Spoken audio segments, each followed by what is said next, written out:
আচ্ছা, ছাত্রছাত্রীদের জীবনটা ফুলের মতো নয় কি? আমরা ধরুন কোনো ফুল বাগানে গেলাম, সেখানে তো অনেক ফুল থাকে। কোনো ফুলের পাপড়ি হয়তো ঝরে পড়েছে, কোনো ফুল কুঁড়ি অবস্থাতেই হয়তো পচে গেছে, কোনো ফুলে পোকা ধরেছে।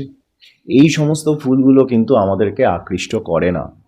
আমাদেরকে আকৃষ্ট করে সেই ফুলটাই সব থেকে বেশি, যে প্রস্ফুটিত হতে পেরেছে, সুগন্ধ ছড়াতে পারছে।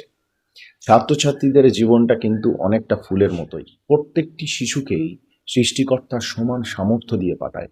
বাবা মা, শিক্ষক শিক্ষার্থীকে আগলে রেখে সমাজে তাকে বড় প্ল্যাটফর্মে যেতে সহযোগিতার হাত বাড়ায়।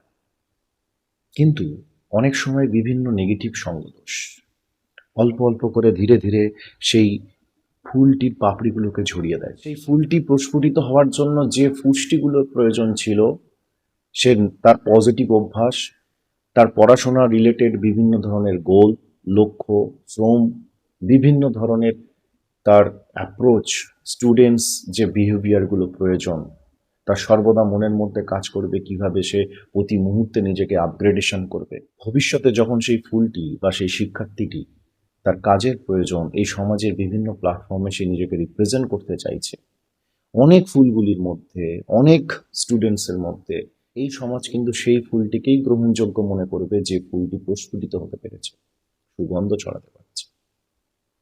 তাই শিক্ষার্থী হিসেবে শিক্ষার্থী থাকার সময় থেকে নিজেকে তিল তিল করে তৈরি করতে হবে, নিজেকে আপগ্রেড করতে হবে, নিজেকে প্রতি মুহূর্তে আপগ্রেডেশন করতে হবে। সমস্ত ধরনের স্টুডেন্টস মূলক বিহেভিয়ার অ্যাপ্রোচগুলোকে আমাদেরকে মানতে হবে।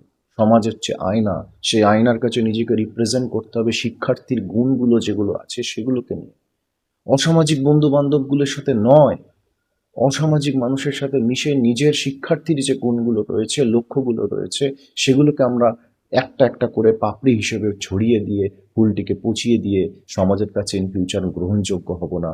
আমি সমাজে যখন কাজ চাইব, সমাজে আমি কাজ পাবো না, নিজের জীবনটাকে আমি অতিষ্ঠ করে তুলছি।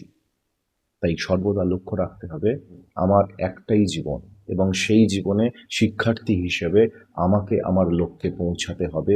আমার লক্ষ্যে পৌঁছানোর জন্য শিক্ষার্থী হিসেবে যে যে কাজগুলো আমার প্রয়োজন আছে, সেই কাজগুলো আমাকে করতে হবে। তাই নিজের ফুলটিকে, নিজের জীবনটিকে রক্ষা করো, প্রোটেকশনে রাখো, তাকে প্রস্ফুটিত হওয়ার সুযোগ দিয়ে দাও, পরিশ্রম করো।